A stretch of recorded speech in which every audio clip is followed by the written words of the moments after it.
morning, Danielle Silver here. I'm along a very busy road, well not too busy, but it's just going up towards a tour near the Rural Life Museum, and it's Beer Lane, and I'm at number 13 Beer Lane. I've come to see this gentleman today, Ned Reiter.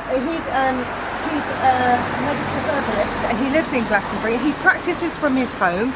He's been here a long time. Before we go and meet him today, the thing is, I'd like to tell you a small story. A friend of mine a long time ago told me about this man. She said she was in a motorbike accident and the NHS were going to remove her leg. And what happened was, she came to see Ned. Ned gave her some stuff to put on her leg, basically, and over several months she managed, sorry, I hope you can hear this because there's cars going by, she managed to keep her leg. So it's a really incredible story, and he's a really incredible man. So come with me anyway, we're going to go on in. We have to walk around the side for his practice.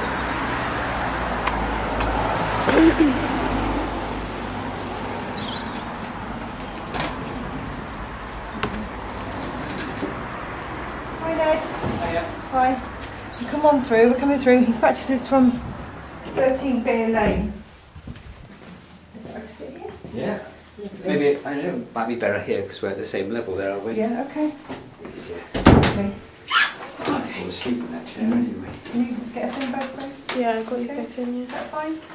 Okay, hi. I was just telling him out the front about this story I told you on the phone, and basically about my friend who many years ago had a serious motorbike accident, and she said she came to you and they were going to remove everything, and you gave her, I don't know what you gave her basically, but you gave her some herbs and everything, you put on the leg like a potion and that to put on the leg, and you saved her leg basically, and she praises you to this day. But I want to talk about you basically. When did you come to Glastonbury? I've been living in Glastonbury now since 1983, Wow. so quite a long time. And I was working here before as well. I had a practice, been practicing here since 82, I think it was, I started. So you've seen a lot of changes. Yes, there's been a lot of changes, Yeah. absolutely, yeah. But you're still enjoying Glastonbury. Yeah, most of the time, Yeah. it's a good place to live. So what do you actually do here then? Okay, well I'm a medical herbalist, registered medical herbalist, so what I do is I see people, obviously if people are ill, we do a full assessment, diagnosis and so forth, and then I prescribe remedies for them. So it's a sort of one-on-one thing, is we try and work holistically, so we try and find out how to treat people rather than diseases. Yeah. And I've done that for so it's quite holistic, the whole mind, body, spirit thing. It's looking at the whole person. Yeah, the whole person. Yeah. And so you must have, do you grow herbs and things in your garden, or do you just have them imported? Mostly now, because obviously with a full-time practice, there's a lot of herbs involved, and mostly I get them from people who grow them professionally. Yeah. But most of my herbs are almost, they're all organic, a lot of them are biodynamic, so I have suppliers who supply me with the best quality I can get. Still grow a few here and there just to keep in touch with them, obviously, but I don't grow all my own herbs now. So what sort of, if I was to come to you, what would the price range be from, basically, if I was just coming through a consultation? Well, currently the first consultation is an hour, that's £40, and follow-ups are £20, which is about half an hour. So that's and then really the herbs, reasonable. I try to avoid, the herbs are extra, so usually for about a month, a treatment, including the herbs for a month, you would usually come to around £44, something like that region. So for 20 years I worked in NHS here. And then it was the referral was from GPs, and that was actually free for people. But that finished, unfortunately. That's a shame, isn't it? That's a shame. These things happen. Yeah. So you've got your practice here in 13 Beer Lane. So if anybody wanted to come and see you, they would just phone you and book an appointment. And yes, that sort of stuff. telephone me first, and then we'll find an appointment and take it from there. Yes. So is it an ongoing thing, or would you say that it's like a 6-week thing mostly, or 12 weeks? Or? I try to make myself redundant eventually. So the idea is to be obviously to get curative as far as possible, to try and get to the point where the patient either doesn't need any herbs or they can self-medicate or whatever.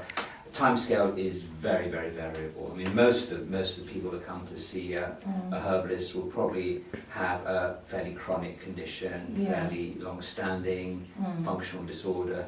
So they'll very often been there quite a long time. They might well have tried conventional medicine first. So it's not usually a quick fix. And also because we're trying to correct the underlying problem rather than just treat the symptoms, we try to get to the point where the underlying problems are sorted. So the time scale would vary, sometimes a few weeks. I would say the average is 3 months to 6 months probably, depending on the condition and the individual. So going back to Glastonbury, what's your favourite part of Glastonbury? Would you say, do you walk the tour often or? Favourite part of Glastonbury? Hard to say actually. I mean, I probably what do I most enjoy about Glastonbury? The people. The people, I do as well. Yeah, that's the best thing I think for us because it's such an unusual little place, isn't it? And you've got so many different types of people and everything. What do you do to unwind? What do I do to unwind? I like cycling. I like surfing. I like sailing when I get a chance. I play music. You do I play squeeze box. Yeah, you do, don't you? And I like singing and go out and meeting with friends. I also meditate. I'm a practitioner. Accordion, isn't it? You play. I play French band accordion. Yeah. So, do you still do you do that out and about, or do you just do it at home? I mostly do it at home. Sometimes I play with other people. I play quite go to France most It's summers. an unusual instrument to choose. Is it? Yeah, it's nice. I play other instruments as well, but it's the one I've come to Yeah. So enjoy. what other instruments do you play? I play a bit of guitar. I played a bit of saxophone in the past. Oh, I used to have a saxophone. Yeah. So I mess around with it. Have you ever wrote your own music? Yeah, I improvise a bit. Yeah, it's nice. Yeah. Yeah. Okay, so if anybody wants to come and see you, they book an appointment, and the first consultation is £40, and then after that it's normally 20, but extra for the herbs and things like that. So that's really reasonable, and it's a lovely tree you've got there. Just had its spring trim actually. Yeah. It's a very, very old apple tree. Yeah. Very old. Yeah. It looks lovely. It's this time of year, isn't it? So you can see I've got a dog. I've got blinking dog hair on my on my leggings here. So it's very real, these videos. Anyway, so I would call you. Years ago, we would have said you were. If you were a woman, you would have been a sort of hedge witch thing, wouldn't you? But as a man, you'd be like a wise man of Glastonbury, I suppose, wouldn't you?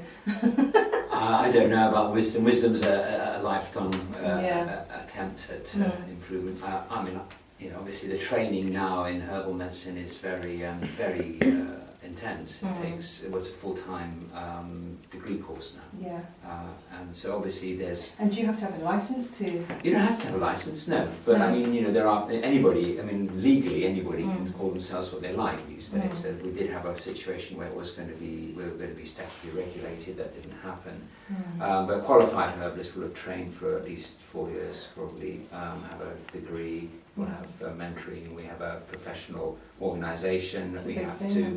We're insured, we have to make sure that we do continual professional development, we have to meet certain high standards of ethics and so forth. So we combine the training of modern, Western, scientific medicine with the traditions of herbal medicine, and we try to take the best of both worlds and combine them together. Great. Do you have any spiritual beliefs? Yes, of course I do. Well, can I ask what they are? I don't usually discuss them for one reason. I treat people who come from all kinds of backgrounds. Okay. And obviously sometimes people will feel uneasy with people who have certain belief systems. So that never happens in here. Okay. Well, having said that, I mean, it's no secret I have run a Zen meditation group for... Sorry about that. Sorry, folks, okay. my phone's just gone off. Ignore that. Right. Yeah, I've run a Zen group for since 1999, so I practice Zen for 30 years nearly now. So that's my practice. Oh right, that's good then. So that's very mindfulness, but isn't it? Very focused and... There's a lot of mindfulness involved. I find it helps with my work, helps with my life. It's an important part of my life. But having said that, I as I said, in here In this room, everything is confidential. People, all beliefs, all political beliefs, all religious beliefs, or none, all treated the same. So I must admit, I'm a great believer of meditation. I think that really does help the body and mind and everything as well. Yeah, I think it's very useful. Going back to Glastonbury, well, how do you feel about the road in Glastonbury going through High Street? Do you think that should be pedestrianised? Yeah, I think that'd be wonderful. I mean, when it has been shut now and again for things like the Frost Fair, and it completely transforms the town. I mean, I think the car has had its day. It's time we started putting people first. People on foot, people on bicycles. As in other countries, you go to Holland somewhere, the car is tolerated at best. Here we just seem to worship it. The road out here, the A361, is a disgrace what's coming down there. Yeah, actually, when I was coming in here, I actually did, it was very noisy and lots of traffic, and I must have... There's a lot of lorries. It's a major trunk road, and it shouldn't be coming through the centre of a town. No. Yeah, okay. Well, I'm going to leave this on a light note. What's your favourite colour? My favourite colour, blue. Blue, that's a lovely colour. Well, they're all lovely, but I suppose if I had to choose one. But, you know, blue on its own would be worthless anyway. It only makes any sense if it's surrounded by the others. Yeah, well, thank you very much for giving your time up to speak with me today. And thank you for coming. I hope you enjoy your channel. And I don't know who's that ringing. I'm really sorry about that. So, anyway, this is Danielle Silver. Don't forget to subscribe. And it's goodbye from me and Ned today. Thank you. Say bye-bye, Ned. Bye. Goodbye, Bye. Bye.